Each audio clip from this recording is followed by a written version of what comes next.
Amém. Queridos, o tema da mensagem de hoje é a síndrome de Judas. A síndrome de Judas. Eu queria que você abrisse a sua Bíblia no Evangelho de João, capítulo 13. Evangelho de João, capítulo 13. Vamos ler do versículo 21 ao 30. Evangelho de João, capítulo 13.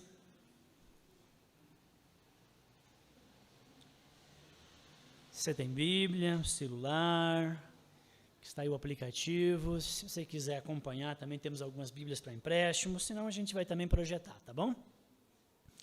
Então, Evangelho de João, capítulo 13, versículo 21, vamos fazer a leitura.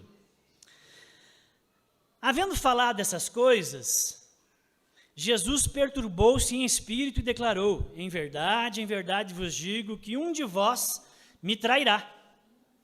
Então os discípulos se entreolharam, sem saber de quem ele falava. Perto de Jesus estava sentado um de seus discípulos, aquele a quem Jesus amava. Então Simão, Pedro, fez-lhe sinal pedindo: pergunta-lhe de quem ele está falando. Esse discípulo, inclinando-se para Jesus, perguntou-lhe: Senhor, quem é? Jesus respondeu: é aquele a quem eu der o pedaço de pão molhado. E tendo molhado o pedaço de pão, deu a Judas, filho de Simão Iscariotes. E logo que comeu o pedaço de pão, Satanás entrou nele. E Jesus lhe disse: o que estás para fazer, faze-o depressa. Mas nenhum dos que estavam à mesa percebeu com que propósito ele lhe dissera isso. Alguns pensaram que, sendo Judas responsável pela bolsa de dinheiro, ele era o tesoureiro, Jesus quis dizer-lhes: compra o que nos é necessário para a festa, ou que desse alguma coisa aos pobres. E Judas, tendo recebido o pedaço de pão, logo saiu, e era noite. Irmãos, era a quinta-feira santa. Essa narrativa, esse texto que eu li aqui, estava acontecendo na quinta-feira. Jesus estava no cenáculo com seus discípulos, com os apóstolos, para realizarem a ceia pascal. Essa seria a última refeição de Jesus com seus discípulos, que ele faria junto com eles, antes da sua crucificação e morte. Mas o que acabamos de ler aconteceu antes dessa refeição. Aconteceu antes da ceia pascal ou da ceia do Senhor, que Jesus ressignificou ali. Geralmente, não sei se vocês têm essa tradição, ou de vez em quando fazem, ou em casa, ou na empresa, ou com amigos, mas geralmente, misericórdia,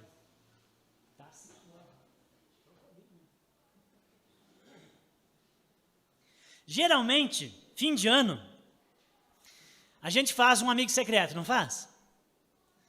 Faz lá com a família, para revelar ali na noite da ceia, trocar uns presentes.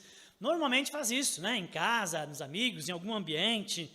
Muitas pessoas têm essa tradição. E aí, naquele dia específico marcado, onde estão todos juntos, se revela quem é o amigo e se troca presentes. Mas aqui, nessa noite, nessa quinta-feira, não houve uma revelação do amigo secreto. O que teve foi a revelação do traidor secreto. Todos nós sabemos a história. Jesus tinha 12 apóstolos, 12 próximos, mais chegados, mas um o traiu. E esse, desde pequenininho, você já sabe o nome. Quem foi? Judas Iscariotes, vulgo ou Judas. Sua fama está registrada na história. Põe lá, irmãos, no Google. Maiores traidores da história. vai abrir vários links, com fotos e história, dos maiores traidores da história. Você pode entrar em todos os links. Vai ter nomes diferentes naquilo que as pessoas julgaram ser os maiores traidores da história. Mas quem em todas as listas é o número 1? Judas Iscariotes, o cabra safado. E assim ele ficou conhecido na história. Pensemos um pouquinho sobre esse indivíduo, sobre Judas, um apóstolo de Jesus. Concordo comigo que certamente esse homem, ele tinha uma posição privilegiada. Ele tinha e ele ocupou por um tempo um lugar invejável, que outras pessoas e nós gostaríamos de também ter estado. Ele foi uma pessoa, no certo sentido, privilegiada. Ele conheceu Jesus pessoalmente. Nós conhecemos pela fé, nós conhecemos mediado pela Escritura, nós conhecemos como por espelho, como Paulo fala, e um dia o conheceremos nitidamente. Mas ele conheceu pessoalmente, ele abraçou Jesus, ele beijou Jesus, ele conversou com Jesus, ele andou com Jesus, almoçou, teve refeições. Então ele conheceu pessoalmente, ele foi escolhido para o seleto grupo dos 12. Os 12 homens extremamente conhecidos na história da humanidade, que de alguma maneira revolucionaram o mundo, Jesus e os seus seguidores, os apóstolos. E ele fazia parte desse seleto grupo dos 12. Ele conviveu, ele conheceu Jesus, outros lá também conheceram Jesus pessoalmente, mas ele conviveu 3 anos ininterruptos, 3 anos inteiros, dia e noite, sol e chuva, onde fosse, 3 anos, mais de 1000 dias, 1200 dias, diretos com Jesus. Presenciou um milagre, gente, milagre, ele viu, ele estava lá, ele presenciou milagres incríveis, de mortos voltando à vida, cegos voltando a ver, aleijados andando, a fúria do mar se acalmando. Ele viu milagres espantosos, ele ouviu e recebeu, em primeira pessoa, ali, ensinos fantásticos, empolgantes, maravilhosos, que hoje nós temos que estão registrados na Bíblia. Você não acha que tudo que está na Bíblia foi o que Jesus ensinou? Na Bíblia está aquilo que é um resumo, aquilo que está aqui os apóstolos pelo Espírito Santo registraram. O Sermão do Monte, como a gente disse, acha que o Sermão do Monte tem 200 e poucas palavras? O Sermão do Monte foi longo, foi muito mais do que isso. Ele estava lá e viu todos com todo o conteúdo, todo o ensino. Ele foi chamado e considerado por Jesus um amigo. Jesus o tinha por amigo. De vez em quando o Adri me fala assim, vamos expor agora o pastor Adri, né? Tu viu? Fulano me seguindo. É um pastor grande aí nacional, né? Cara, imagina o Judas. Jesus tinha ele por amigo. Então ele tinha uma posição privilegiada. E apesar de todas essas coisas, ele traiu Jesus. Ele vendeu Jesus por míseras 30 moedas de prata, que não dá nem para comprar um patinete elétrico hoje. Ele vendeu Jesus. Cara, como assim? Como assim? Concorda que, por um cara que teve toda essa experiência, concorda que ele não entendeu nada? Só pode que ele não entendeu absolutamente nada. Como é que depois de tudo isso, de presenciar e tal, ele traz Jesus, vendo, sabendo. Judas não entendeu nada, gente. Ele andou com o Deus Todo-Poderoso. Moisés queria ver a glória de Deus, mas não viu. Ficou na fenda da rocha, quando Deus passou, ele viu Deus de costa. Agora Judas viu a glória de Deus, porque Paulo diz que nós vemos a glória de Deus na face de Cristo. Judas viu a glória que Moisés ansiava ver e não viu.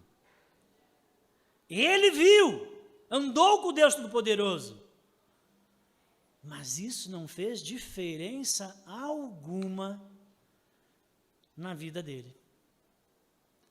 Todas essas graças, todas essas dádivas, tanto privilégio, tamanha oportunidade que ele teve, mas ainda assim, a sua ação foi de entregar o Filho de Deus à morte. O texto que eu li, por isso que não era pregação expositiva, era só para mostrar o episódio da revelação do traidor secreto, o Judas.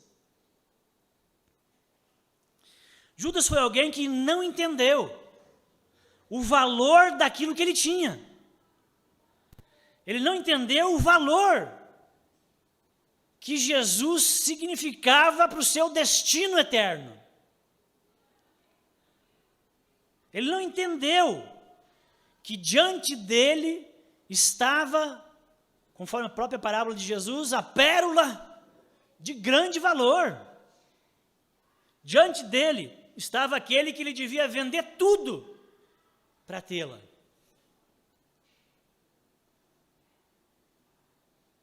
Ele não respondeu com gratidão por ter sido escolhido entre milhares.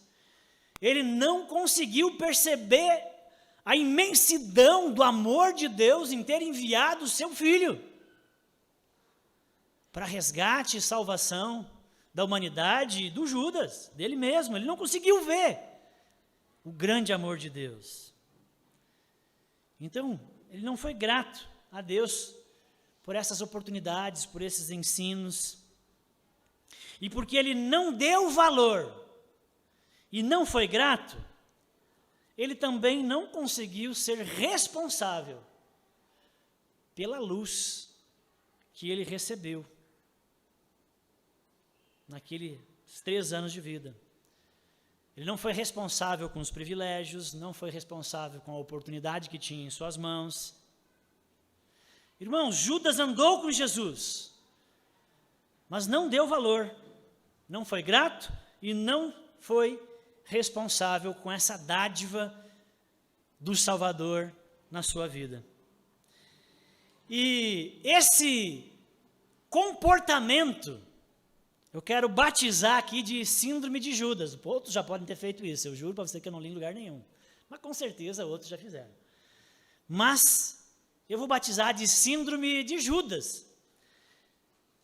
O que é a síndrome de Judas? São pessoas que vivem com Cristo, que conhecem a Cristo, mas que não conseguem dimensionar o que isso significa. Não conseguem dimensionar o valor de Cristo. Elas vêm à igreja, elas são batizadas, elas são pessoas boas até, frequentam as reuniões, mas não dão o valor, o louvor para Cristo em suas vidas. John Piper, um autor contemporâneo nosso, um pastor americano. John Piper, em seu livro Deus é o Evangelho, ele faz uma pergunta perturbadora, irmãos. Uma pergunta que você se mexe na cadeira. Uma pergunta perturbadora, ele faz. Eu quero fazer para você. A pergunta é o seguinte: se você pudesse ter o céu, sem doenças, com todos os amigos que tinha na terra, com seus familiares, com toda a comida que gostava, com todas as atividades relaxantes e prazerosas que já desfrutou, com todas as belezas naturais que já contemplou, sem nenhum conflito humano, sem desastres naturais, você ficaria satisfeito com o céu se Cristo não estivesse lá?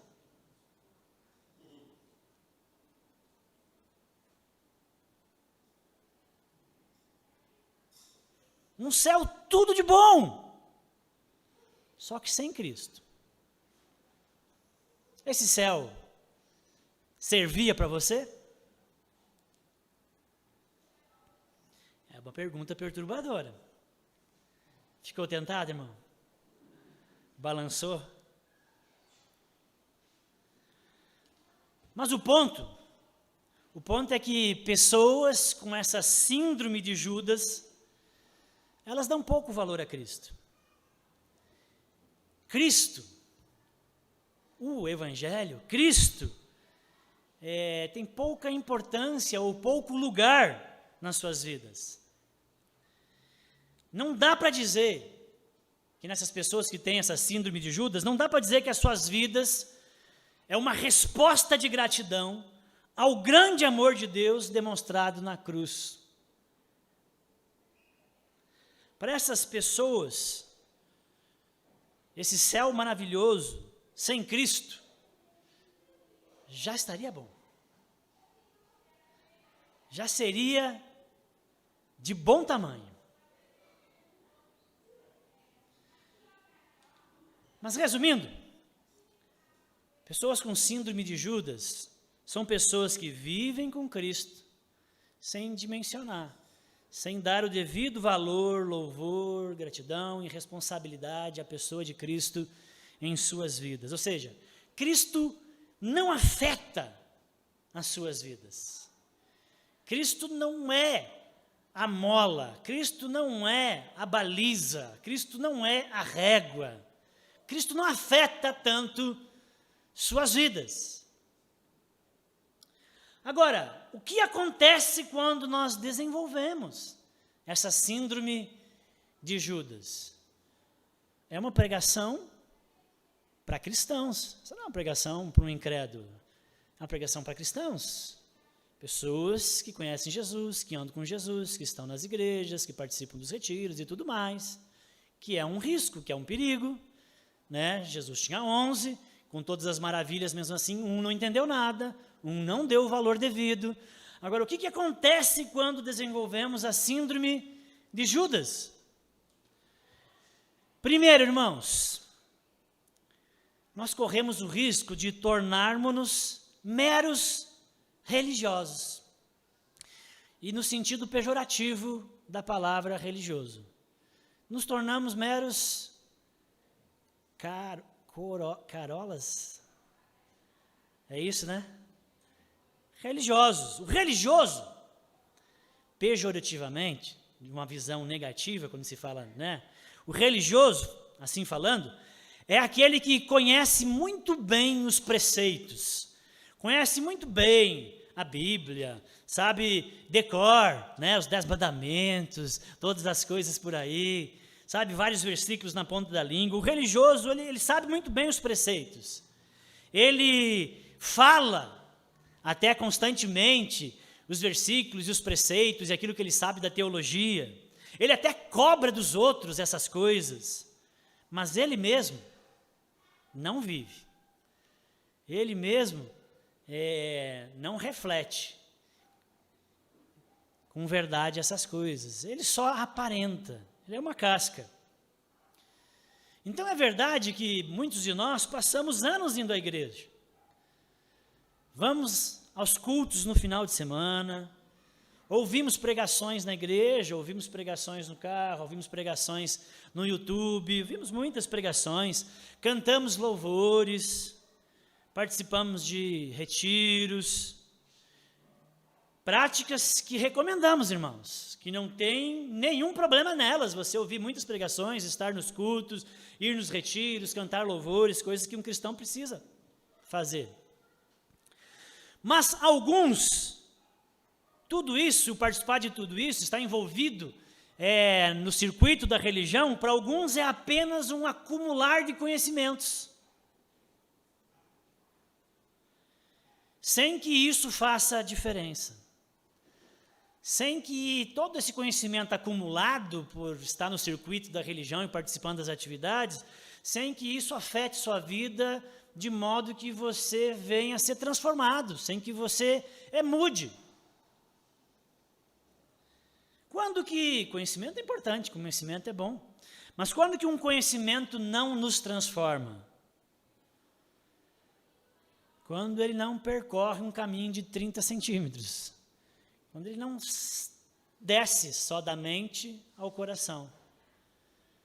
Então você pode ouvir muita pregação, saber muitos textos de cor, né? Você pode participar de um monte de atividade, e é apenas teoria.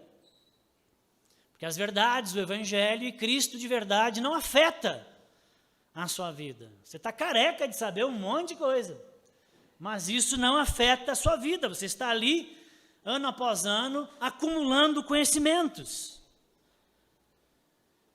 se tornando um religioso, alguém de teoria, alguém superficial, sem que tenha realidade, sem que frutos apareçam. E Lucas, capítulo 10, do 25 ao 37, Jesus conta uma parábola, bem conhecida, chamada Parábola do Bom Samaritano, né, onde um homem estava descendo de Jerusalém para Jericó, e então ele é assaltado, espancado, quase matam, ele está lá todo ferido, largado na sarjeta, e aí passa versículo 31, passa um sacerdote, passa um pastor, passa um padre, passa um religioso ali, e passa de largo, a Bíblia diz, passa longe, não quero sujar as mãos, fez vista grossa. Logo em seguida passa um levita, um cantor, um pessoal envolvido nas atividades do templo, um presbítero, um diácono, né? Alguém também das engrenagens da religião, e ao mesmo jeito, diz que passou longe, fez vista grossa, não se importou. E de repente passa o samaritano. O samaritano, que era considerado pelos judeus e por esses que passaram de longe, pessoas indignas, pessoas impuras, pessoas que não tinham uma boa religião, não tinham uma boa fé. Aí Jesus vem e diz, o samaritano foi lá, se aproximou, pegou o cara, sarou as feridas, levou ele, botou ele num hotel, deu dinheiro para continuarem tratando ele. Esse sacerdote e aquele levita eram religiosos, tinham um monte de conhecimento. Eles sabiam a lei na ponta da língua, eles cobravam isso dos outros, eles tinham orgulho de recitar e falar, mas isso não afetava a vida deles. Isso não fazia deles pessoas melhores, seres humanos melhores. E assim são muitos que vivem apenas os ritos da religião, frequentam os circuitos da religião, sabem os preceitos da religião, mas são teóricos, não têm profundidade. Tudo que sabem está apenas na superfície, está apenas no intelecto, não afetou o coração e por isso não mudou sua vida. Gandhi, antes de ser o Gandhi, né? É uma frase que ele disse, ele andou em algumas religiões, ele estava querendo seguir uma religião. E ele achou o cristianismo muito interessante. O Gandhi.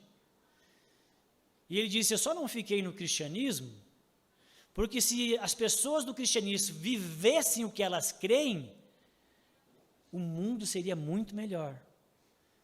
Só que elas não vivem o que creem, elas não fazem o que dizem. E por isso Gandhi se escandalizou com o cristianismo e não ficou, e não se tornou um cristão. Religiosos. O risco da síndrome de Judas é você se tornar um mero religioso, onde Cristo não é de extremo valor, não é central, não é a mola que direciona a sua vida. Como Judas, os religiosos não entenderam nada. não dimensionaram o valor daquele que veio do Pai até nós. Por fora parecem bons cristãos, mas é só casca, é só embalagem. Olha só, Judas andou com Jesus, mas o fato de ele andar com Jesus e ter Jesus na sua vida, isso não afetou em nada ele. Judas, mesmo andando com Jesus, era um cara avarento, apaixonado pelo dinheiro, roubava, ele era um tesoureiro fraudulento, roubava dinheiro da turma, ele era avarento, ele era desonesto, ladrão, era hipócrita, falso, infiel, traidor, desleal, orgulhoso, não quis se arrepender, se suicidou, não quis mudar. Ou seja, não mudou nada. Então, irmãos, não se engane. Dá para andar com Jesus, dá para estar dentro do circuito da religião e ser apenas um mero religioso. Segundo problema de desenvolver uma síndrome de Judas é que nós corremos o risco de vivermos e sermos cristãos abaixo da média. Bem rasos, chechelentos. Mateus 10:4 foi tudo que Mateus, o evangelista, conseguiu dizer de Judas, né? Ele estava descrevendo quem eram os 12, e aí ele diz, e Judas Iscariotes, que o traiu. Não tem o que dizer. A síndrome de Judas me fará e te fará um cristão medíocre. O medíocre é aquele que a média é o seu topo. A média é o máximo que ele pode chegar. O medíocre é aquele que vive entre o ruim e o bom. Mas a média é o seu máximo, ele não consegue ir além disso, ele não consegue ter excelência, qualidade. Irmãos, igreja, Deus nos chamou para fazer a diferença. Deus nos chamou para ser acima da média. Deus nos chamou para ser sal e luz na terra. Padrão, exemplo. Mas o medíocre se contenta, em vez de ser a luz, ele se contenta em deixar a sua lamparina embaixo da cama. Veja Judas, era um dos 12, tinha possibilidades maravilhosas diante dele. Olha a história, o que o mundo tem para contar dos outros 11, não teve nada para contar de Judas, ele tinha possibilidades enormes diante dele, estava sendo treinado por Jesus Cristo, o melhor dos melhores. Poderia ter marcado a história positivamente, influenciando vidas. Imagina, os apóstolos, vários escreveram epístolas, e as suas epístolas abençoaram milhares e milhares ao longo dos séculos, famílias, pessoas, nações. Judas poderia ter escrito algumas epístolas. Irmãos, tem uma epístola chamada Judas no Novo Testamento. Não é esse Judas, tá bom? Importante que se fale isso. A epístola que tem no Novo Testamento é o Judas, irmão de Tiago, irmão de Jesus. Esse Judas aqui que nós estamos falando é o Judas Iscariotes, é outro, ok? E Judas Iscariotes, se não fosse esse cabra safado, ele podia ser um homem do bem e ter abençoado o mundo e vidas. Ele poderia ter sido usado por Deus para iniciar algum avivamento em algum lugar. Tudo isso era possível. Tem algumas epístolas que dizem assim, Deus, nossa, eu amo essa epístola. Quando eu chegar no céu, eu vou dizer para Paulo, ai, amei, obrigado por essa epístola. Coisa mais joia. Imagina, você poder chegar para Judas, que bom que você escreveu essa epístola. Nossa, como você me abençoou. E quantas pessoas na história iam fazer assim, como farão, né, com os textos que tem na Escritura. Mas de Judas, não. Judas Iscariotes, não. Mas ele poderia. Mas não, irmãos. Ele ficou conhecido na história como o maior pária, o maior traíra, o maior, no termo gaúcho, pelego, o maior X9 da história. Tinha tudo nas mãos, mas não valorizou, não dimensionou, não percebeu a imensidão de que é Cristo. Cristo não era a sua meta, o seu alvo, o seu tudo. E acabou na mediocridade. Irmãos, terceira coisa e última que a síndrome de Judas pode gerar. Pode nos levar a termos um péssimo fim. Um péssimo fim. Sendo um cristão medíocre, ruim, fraco, as escolhas que você vai fazer erradas em função disso, o tipo de vida, né? E o fato é que o fim nada mais é que o resultado dos meios. E os meios é aquilo que a qualidade do seu cristianismo vai te dar.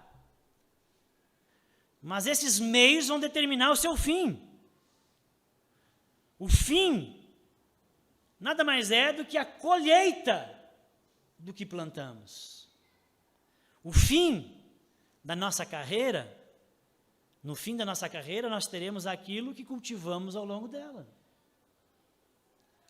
É o que Gálatas 6:7 diz.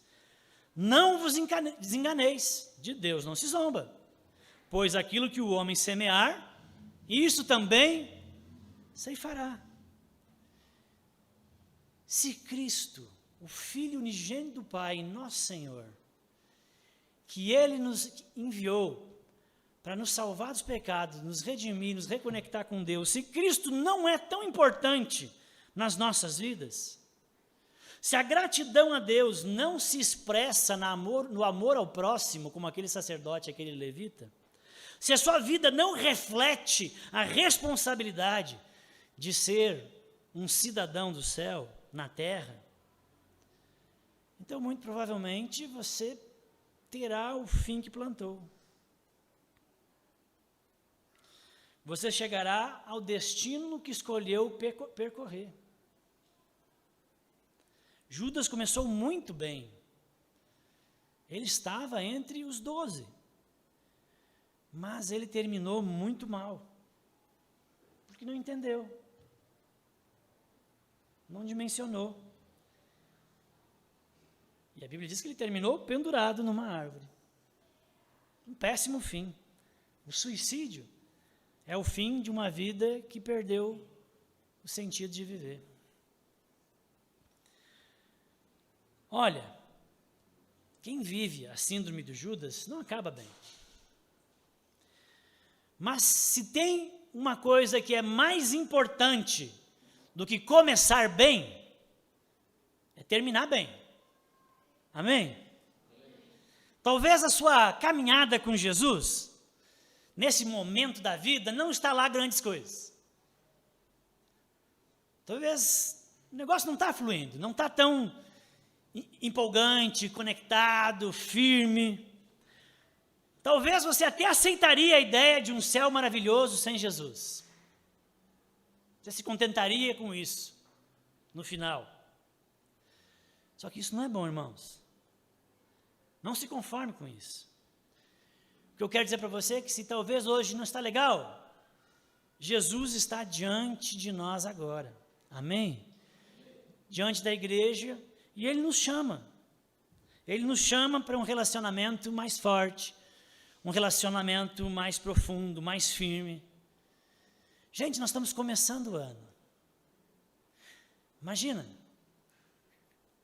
não tem aqueles dias que são terríveis? Sempre tem, todo mundo tem. Não me venha dizer que para você todo dia é bênção. Tinha um irmão da igreja que ele dizia, eu acho que era para afirmar, mas não era verdade.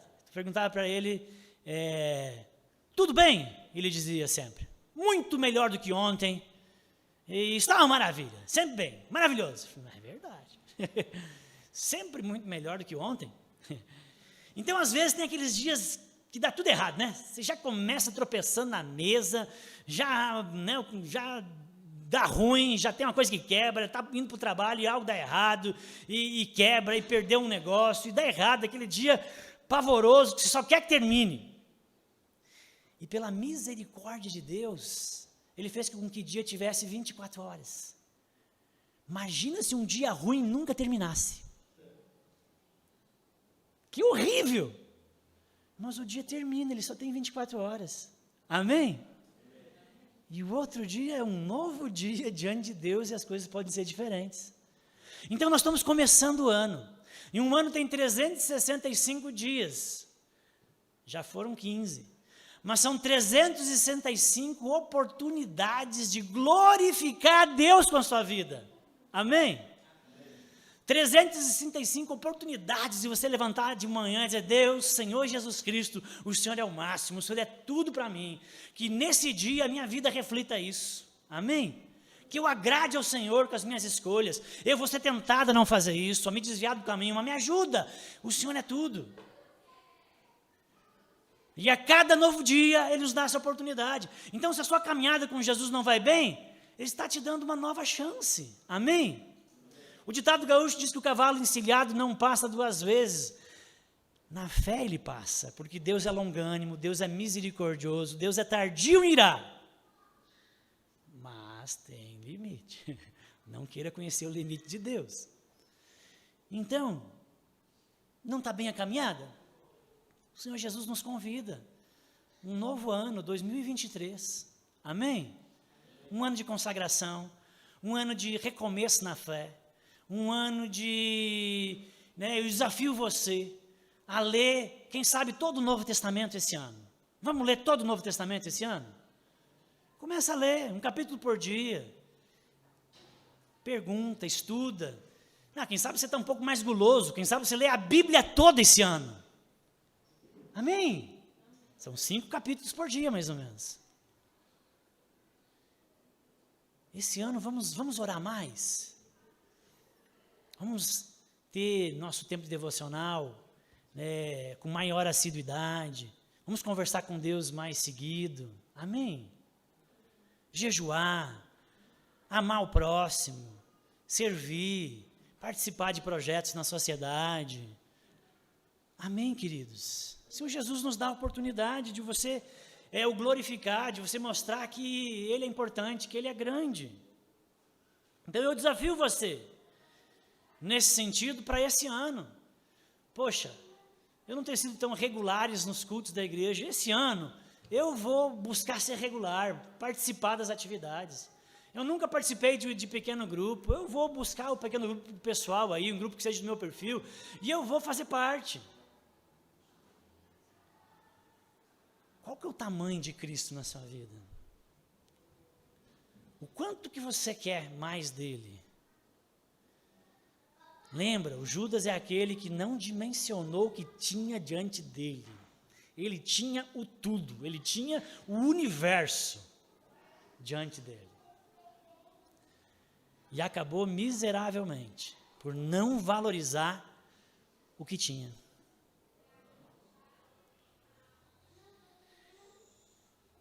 Irmãos, vamos então aproveitar essa oportunidade de um novo ano, todas essas chances em cada dia que Jesus nos dá.